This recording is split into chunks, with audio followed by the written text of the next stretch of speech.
2012, activists, scientists and NGOs started to organize a series of conferences against uranium mining in Africa. Africa free of uranium mining. In Tanzania, we are planning to get into uranium mining, and it seems a lot of people doesn't know what is going on. 6 to 8 new nuclear reactors to be built. Comment en tout cas passer et préparer pour ceux qui en disposent déjà des mines, voir comment les fermer, parce que je pense que globalement le monde veut s'en passer de l'uranium.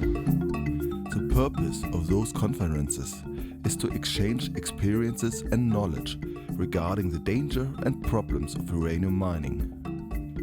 Up to now, it is the only possibility for activists, scientists, and affected communities all around the world to come together. The nuclear industry is pushing the governments all over Africa to go for nuclear energy and uranium mining. Therefore, there is a high demand for such a forum on the African continent. A strong knowledge of the danger of uranium mining is needed, and the best way to do so is to learn from each other's experiences.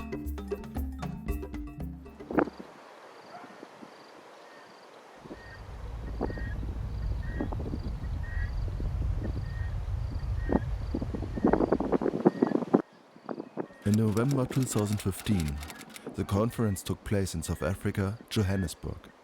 The right place to go, as South Africa has a long history and legacy of uranium mining.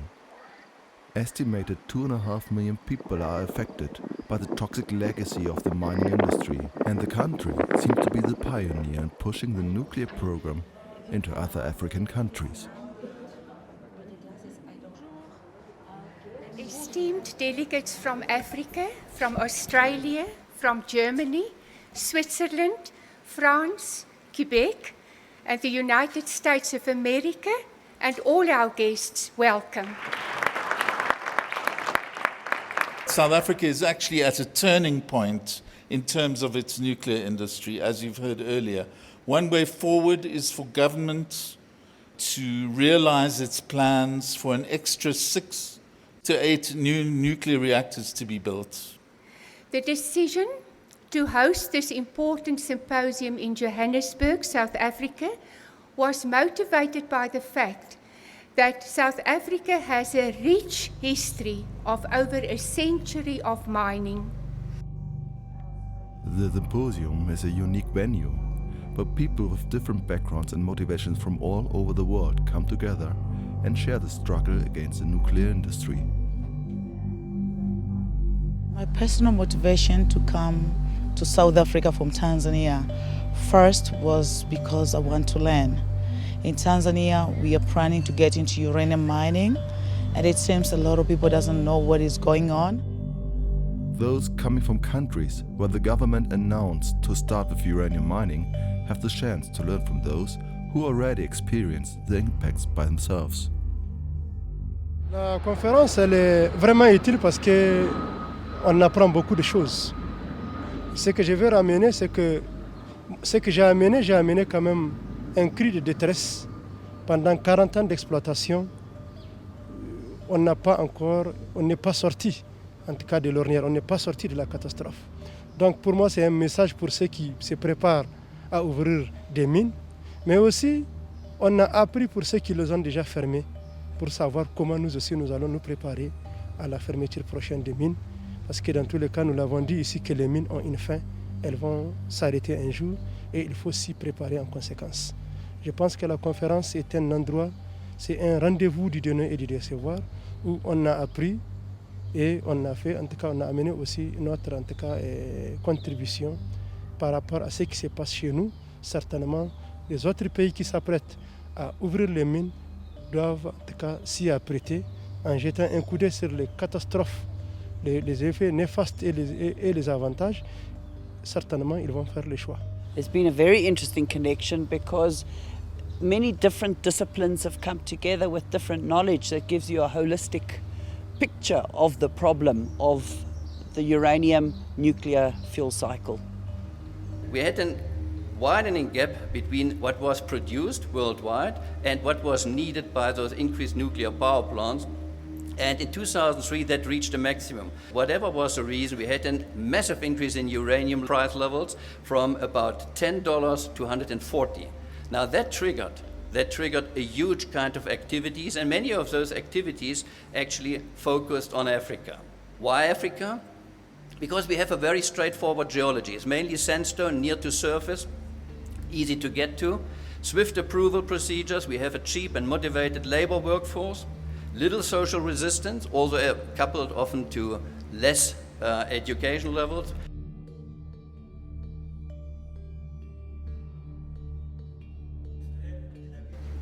Over 60 exploration permits being granted for 30 countries, and 120 were pending still in 2007. And new mines concentrated in Namibia. We had Niger being a focal point, Malawi, as well as South Africa, Tanzania, Zambia, Botswana, and Guinea. Now, wherever you see a yellow date behind it, that shows those projects are no longer running because of a drop in price. Pour l'instant, je pense que j'allais dire que l'uranium perd de moins en moins sa valeur. Parce que quand vous prenez le cas du Niger, c'est que ça n'atteint même pas sa valeur calorifique.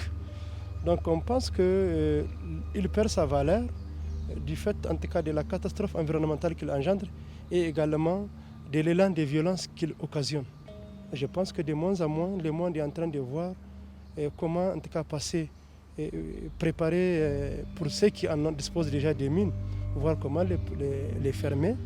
Parce que je pense que globalement, le monde veut s'en passer de l'uranium. A lot of leaders in our country didn't want to tell us the truth. They've been preaching about the positive effects, positive impacts of uranium, that we're going to get electricity, we are going to get employments. Uranium is good as any other minerals. So we are told these development things that are supposed to be silver bullets that will solve the problems. The first one, of course, is big energy. We need more coal, we need more nuclear. That's not true. Denmark produces often 100% of the energy from renewables. Germany recently generated something like 78% in one of their regions. So the alternatives work. I think that's what we need to be sure about. It's a very different experience, to see everything with your own eyes and to talk to people who live in the communities. It's a very total experience. I like such conferences, and I like scientific facts. I like theory, but it always needs to be connected to some realities on the ground.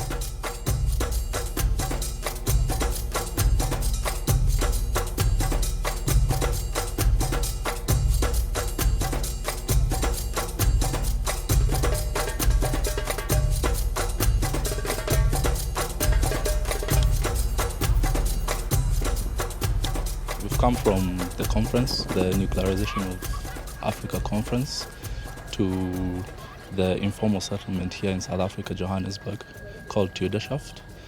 So we've had 2 days of conferencing with PowerPoints and a lot of theory, and we've now come to see what it is like for the people who live in the areas that we were talking about near the uranium mines.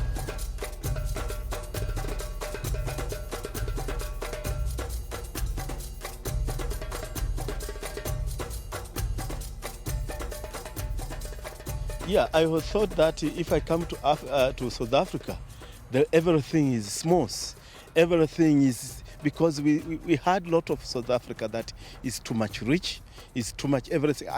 I thought that every people getting a profit of this enrichment of this country. I thought this kind of mining can give also profit to the usual people. But the usual people are dumped, so they have no land where to go. They are just living on the tailoring that the radiation is too much high. They're just getting a handicapped children. Nobody care. Nobody care. They're caring how to get gold and uranium. That's all.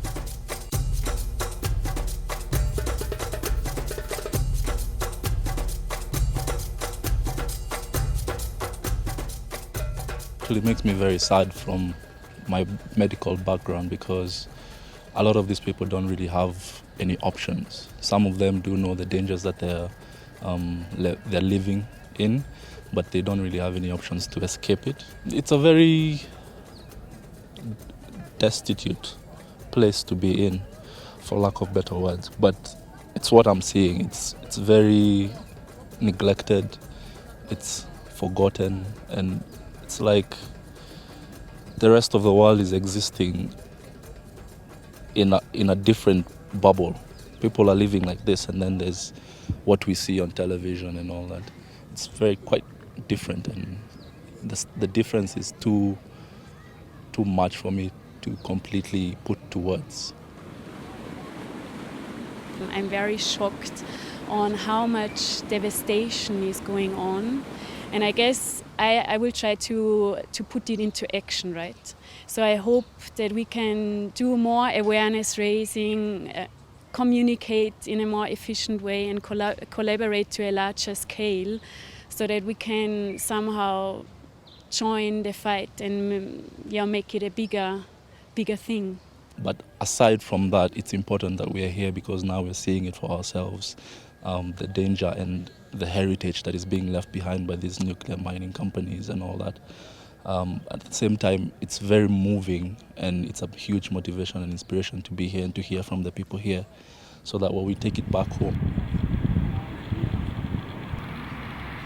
Now, Tanzania, until now, we never yet have the uranium mining, but already the last month on October, the former President Kikwete have been open officially the Mkunju River project.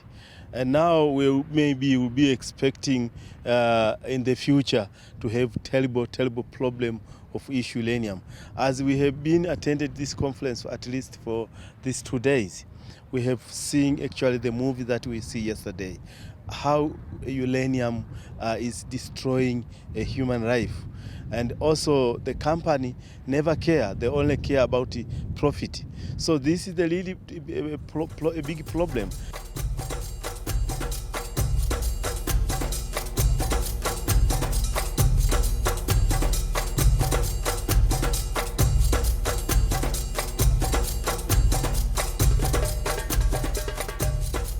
When he was telling us there, they say they are trying, maybe they can make it some kind of rehabilitation, but I'm not really sure because the area is huge. You can see that fine mountain.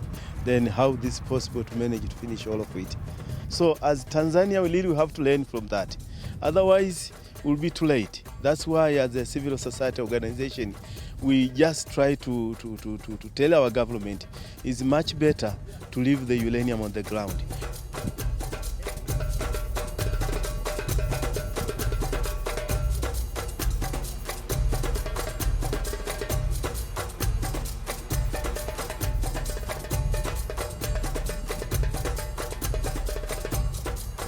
Rehabilitation is just a nightmare.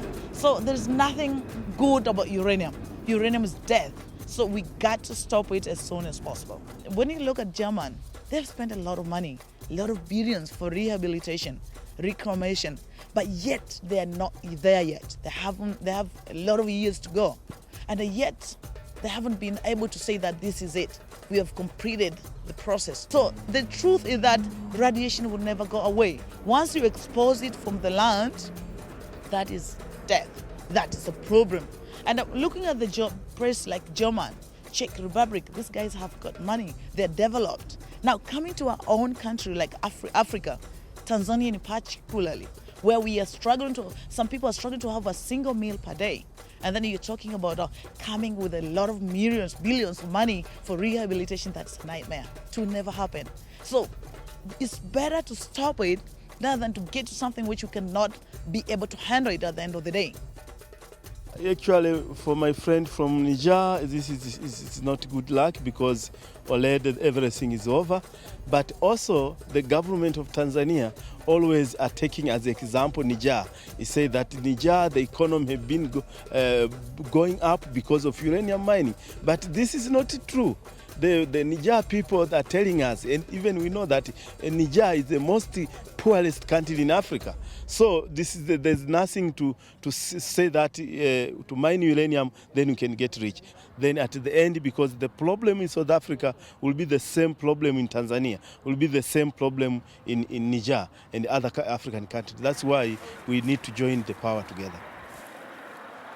What I have seen is that they do not care about the people, they do not care about the environment. So I would really call it a eco-crime is a good wording, I guess.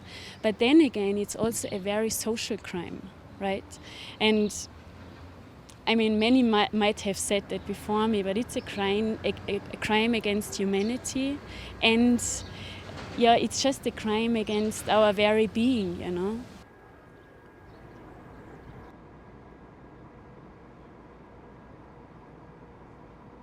Without a doubt, nuclear energy is about corruption.